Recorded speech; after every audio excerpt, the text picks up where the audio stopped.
Hello students, कैसे हो सारे सारे। आज की इस वीडियो में हम पढ़ने वाले हैं। हमने चैप्टर 4 शुरू कर दिया था। मैंने आपको इंट्रोडक्शन में समझाया था कि क्या क्या इस चैप्टर 4 के अंदर होने वाला है। आज सबसे पहले हम कवर करेंगे अपना जो सबसे पहला टॉपिक है हमारा बेसिक फ्लो ऑफ कंपाइलेशन। ठीक है, अब इसके अंदर क्या क्या रहने वाला है वो मैं आपको इस वीडियो में बताऊंगा। इससे पहले कि हम आगे बढ़े, आप चैनल को सब्सक्राइब करके सपोर्ट करें और साथ में अपने दोस्तों तक शेयर ज़रूर करें।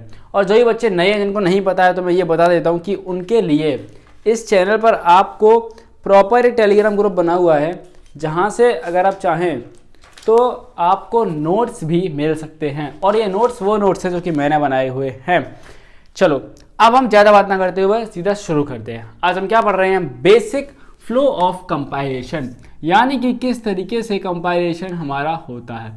अब इस चीज़ को समझने से पहले हमको कुछ डेफिनेशंस को समझना पड़ेगा, या हम कह देता हूँ मैं कि हम कुछ टर्म्स हैं जो हम समझ लेते हैं तो हमारे लिए चीज़ें समझना आसान हो जाएगा।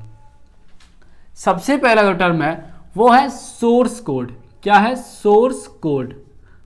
अब देखो, हम इसको अपना बेसिक समझते हैं। अच्छा, पहले एक बात बताओ, सोर्स होता क्या है? सोर्स वो होता है कि जहाँ से कोई भी चीज़ शुरू होती है। एग्जाम्पल, एक रिवर है, ठीक है। अगर हम गंगा की बात करें, गंगा जो रिवर है उसका सोर्स क्या है, ठीक है। तो उसका मतलब क्या हुआ कि जहाँ से हमारी रिवर शुरू होती है, ठीक है। अगर वैसे ही यमुना की बात करें तो यमुना का सोर्स क्या है, यानी कि जहाँ से यमुना ओरिजिनेट होती है। सेम चीज़ क्या है कि सोर्स कोड क्या होता है? किसी भी प्रोग्राम का जहाँ से प्रोग्राम शुरू होता है, प्रोग्राम जो है क्यों ऐसा काम कर रहा है, सोर्स कोड की वजह से, ठीक है। तो अब सोर्स कोड बेसिकली क्या है? ये सोर्स कोड सिंपली एक प्रोग्राम है। क्या है? अ programme written in any programming language।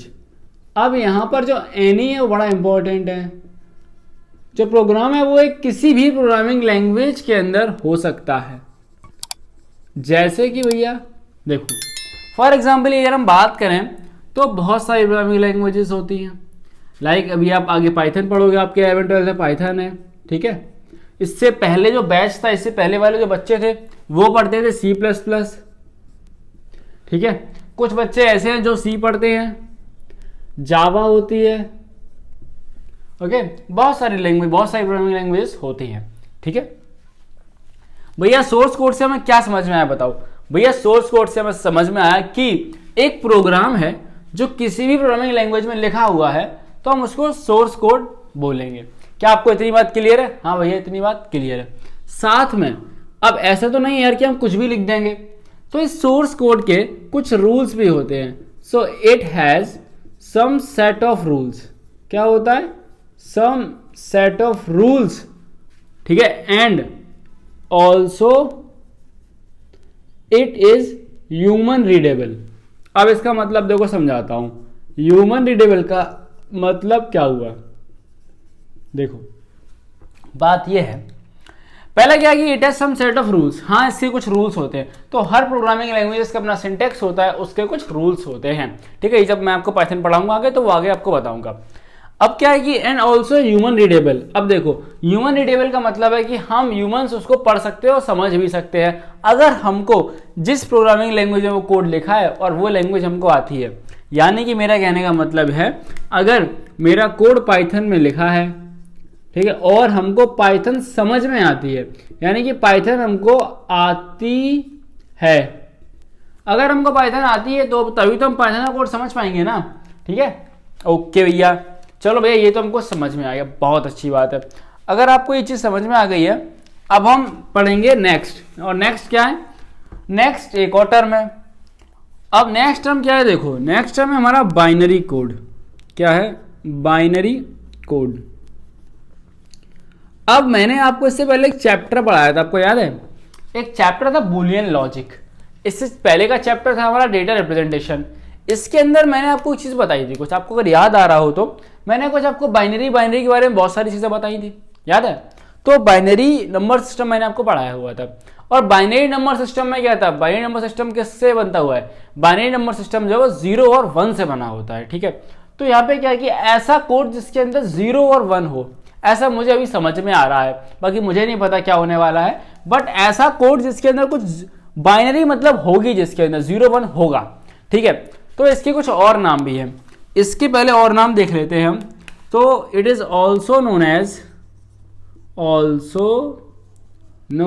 As machine code, ठीक है, मशीन कोड बोलते हैं। और इसका एक और नाम है, वो है machine language code, machine language code, ठीक है। इतनी बात समझ में आई? हाँ भैया, हमको इतनी बात समझ में आ गई है। अब देखो, अब इसके बारे में जो इंपॉर्टेंट चीज है कि ये जो लैंग्वेज है, क्योंकि ये मशीन लैंग्वेज कोड भी है, तो हम इसको बोल सकते हैं कि it is a language of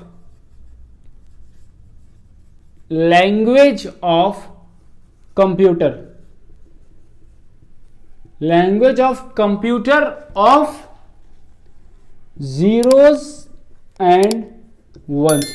यानी कि जो बाइनरी मशीन लैंग्वेज कोड है, ये लैंग्वेज ऑफ कंप्यूटर होती है, ठीक है। और इसके अंदर क्या आते हैं, हमारे जीरोज आते हैं और वंस आते हैं, ठीक है। अब हम इसको ये भी बोल सकते हैं कि जो लैंग्वेज ऑफ कंप्यूटर है वो हमारी बाइनरी लैंग्वेज होती है, क्योंकि ऐसे ये दोनों चीजें हमारी सेम है। क्या सेम है? बाइनरी मतलब कि बाइनरी लैंग्वेज और मशीन लैंग्वेज कोड। बिकॉज यहाँ पे क्या है, देखो, बाइनरी कोड और मशीन लैंग्वेज कोड, ठीक है। तो बाइनरी और मशीन लैंग्वेज बराबर हो जा रहा है। क्या बात समझ में आ रही है इतनी? हाँ भैया, इतनी बात समझ में आ रही है। अब देखो, अब आपकी किताब में डायग्राम दिया हुआ है, उसको समझ लो। देखो, यहां पर क्या होता है, प्रोग्राम है, ठीक है। प्रोग्राम को हम क्या बोलेंगे, सोर्स कोड। सोर्स कोड पहले कहां जाएगा? सोर्स कोड पहले बाइनरी फॉर्म में कन्वर्ट होता है। क्या होता है? सोर्स कोड सबसे पहले हमारा बाइनरी फॉर्म में कन्वर्ट होता है, और बाइनरी फॉर्म में कन्वर्ट होने के बाद सोर्स कोड के साथ क्या होता है, इसी एग्जीक्यूशन होता है, ठीक है। ऐसा आपकी पुस्तक में डायग्राम दिया गया होगा। अब यहां पर देखो, सोर्स कोड और बाइनरी फॉर्म से पहले यहां होता है आपका ट्रांसलेशन। अब भैया ये ट्रांसलेशन क्या है? देखो, ऑल द ट्रांसलेशन और नेक्स्ट डेफिनेशन बिल्कुल समझ लेते हैं। यहाँ पे हमने को सोर्स कोड लिखा और बाइनरी फॉर्म में, देखो एक बात बताओ, हम घर में हमारे खाना बनता है, ठीक है। तो खाना जो है वो नॉर्मली आटा होता है, ठीक है, जिसको हम फ्लोर बोलते हैं, ठीक है, फ्लोर। अब क्या है कि यार वो जो आटा है उससे रोटियां बनने में क्या पहले क्या करना पड़ता है, आटे को गूंथना पड़ता है, ठीक है। तब आटा मतलब गूंथने के बाद जो बनता है उससे हमारी रोटियां बनती हैं। अब सेम चीज़ क्या है कि यहाँ पर जो हमारी मम्मी जी हैं, है ना, सबके घर में मम्मी होती हैं, वो रोटी बनाती हैं, ठीक है, जनरली। और अब क्या, हम तो वही बड़े हो गए, हम खुद भी बना लेते हैं, ठीक है। हम क्या करते हैं कि हम उस आटे को गूंथने के बाद रोटियां कौन बनाता है? हम बनाते हैं ना, मैंने बनाई ना। उस प्रोसेस का कुछ नाम होगा, ठीक है। लेटर से उस प्रोसेस को बोल देता हूं कि रोटियां बनाना वो प्रोसेस है। यहां पर क्या हुआ कि जो सोर्स कोड था, हमारा प्रोग्राम जो है वो एक प्रोग्रामर भाई साहब थे, ठीक है। लेटर सपोज हमारे पास एक आर्यन भाई साहब थे, उन्होंने एक यहाँ पे सोर्स कोड लिख दिया, प्रोग्राम लिख दिया उन्होंने, ठीक है। अब क्या हुआ कि मशीन कब समझेगी? मशीन की जो भाषा है, देखो, लैंग्वेज ऑफ कंप्यूटर क्या है? Binary language.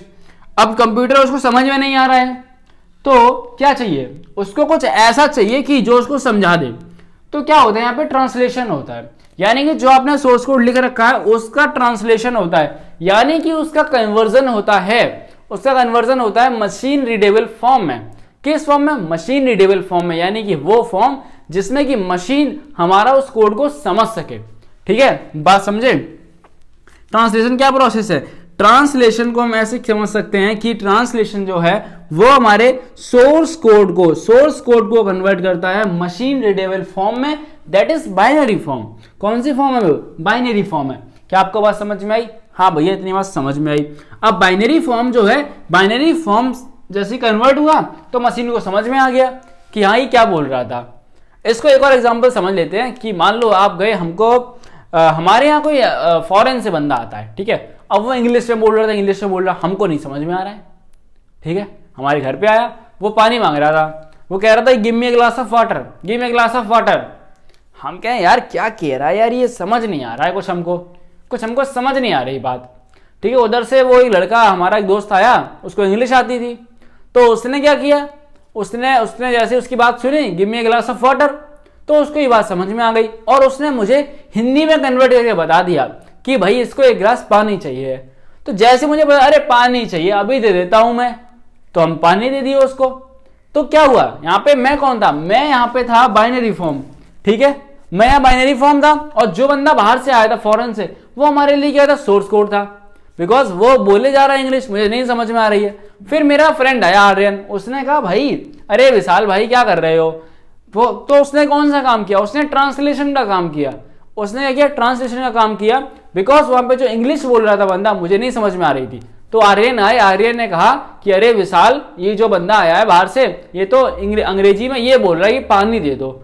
जैसे ही उसने इंग्लिश को हिंदी में ट्रांसलेट करा, मुझे बात समझ में आ गई बात समझ में। और जैसे मुझे बात समझ में आई, मैं पट्ट से गया घर में और अंदर से पानी लाके उसको दे दिया। तो क्या किया हमने, लास्ट में टास्क जो था वो हमारा एग्जीक्यूट हो गया, ठीक है। अब आपको ये बात समझ में आई होगी। अब चलो सोर्स ट्रांसलेशन को हम एक प्रॉपर तरीके से लिखवा देता हूं मैं आपको, ठीक है। यार मैं देखता हूं कई सारे ऐसे बच्चे हैं जो कि चैनल को सब्सक्राइब ही नहीं करते हैं, क्योंकि मेरे चैनल पर बच्चे वीडियोस देख लेते हैं, कमेंट भी करते हैं कि भैया अगला लेक्चर कब आएगा, लेकिन सब्सक्राइब नहीं करना होता यार। मुझे लगता है ना कई बार हम ऐसा बीइंग वॉचर या फिर स्टूडेंट, जो चीज़ अगर आपको यही चीज़ जो है ना, ये चैप्टर्स आपको छुड़वा दिए जाते हैं आपके स्कूल्स के अंदर। मैं चैप्टर क्यों कवर कर रहा हूँ, बिकॉज मेरे पास बहुत सारे बच्चे हैं, किसी के पढ़ाया जा रहा है, किसी के नहीं छुड़वाया जा रहा है, ठीक है। बट ये है जो मैं कवर करूंगा वो इतना अच्छे से पढ़ाऊंगा कि आपको रिलेट कर पाओ और आपको अच्छे समझ में आ जाए, ठीक है। मोटिव तो मेरा ही है। तो आपसे यार अब रिक्वेस्ट मान लो यार, दोस्तों को शेयर करो और इस चैनल को सब्सक्राइब करो। अब देखो हम बात करेंगे ट्रांसलेशन के बारे में। अब देखो ट्रांसलेशन क्या होती है, एक प्रोसेस होती है, ठीक है। अब मेरे पास क्या था, मेरे पास आर्यन आया था, तो यहां पर कंप्यूटर में क्या होगा, कंप्यूटर में आर्यन की जगह कौन होगा। देखो आर्यन ने काम क्या किया, ट्रांसलेटर का काम किया, ठीक है। तो हम जानेंगे डेफिनेशन की ट्रांसलेटर क्या होता है। अब ट्रांसलेटर ने क्या किया था, एक लैंग्वेज दूसरी लैंग्वेज में कन्वर्ट किया था ना। तो ट्रांसलेटर क्या है कि दीज आर द सॉफ्टवेयर्स, हम इसको क्या बोलेंगे कि these are the softwares that help, ठीक है, दैट कन्वर्ट्स, ठीक है, that converts source code into machine readable form. बात समझ गए, into machine readable form, so that, पूरा समझो देखो, सो दैट यानी कि so that compiler can execute,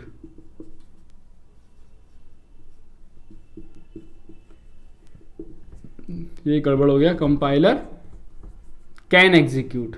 अब देखो यह मुद्दा क्या है, यहां मुद्दा यह है कि these are the software that convert source code into machine code. तो जो ये ट्रांसलेटर को हम आर्यन मान लेते हैं, आर्यन ने क्या किया था, आर्यन ने क्या किया था, कन्वर्जन किया था किस चीज का, सोर्स कोड का। यानी कि जो सोर्स कोड कौन था, वो बंदा जो बाहर से आया था, source code into machine readable form. Machine readable form यानी कि बाइनरी फॉर्म, यानी कि इंग्लिश को हिंदी में कन्वर्ट कर दिया था।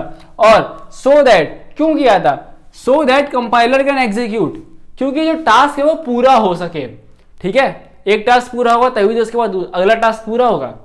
सो उम्मीद करता हूं कि आपको ये बेसिक चीजें जो है आज की इस वीडियो में समझ में आई होंगी। अगली वीडियो में बात करेंगे अगले नेक्स्ट टॉपिक के साथ में, जिसमें हम बात करेंगे अगले पूरे वीडियो में कंपाइलेशन प्रोसेस की, बिकॉज वो टॉपिक थोड़ा सा बड़ा है इससे। तो मैंने कहा अगर मैं इसमें उसको जोड़ दूंगा तो वीडियो बहुत ज्यादा बड़ी हो जाएगी, तो उसको सेपरेट रख लेंगे हम। ताकि आप लोगों से बोलना चाहूंगा कि इस चैनल को सब्सक्राइब करके सपोर्ट करें और अपने दोस्तों तक शेयर करें, ताकि हम ऐसे और भी बच्चों तक पहुंचे और उनको मजेदार तरीके से चीजें समझा पाए।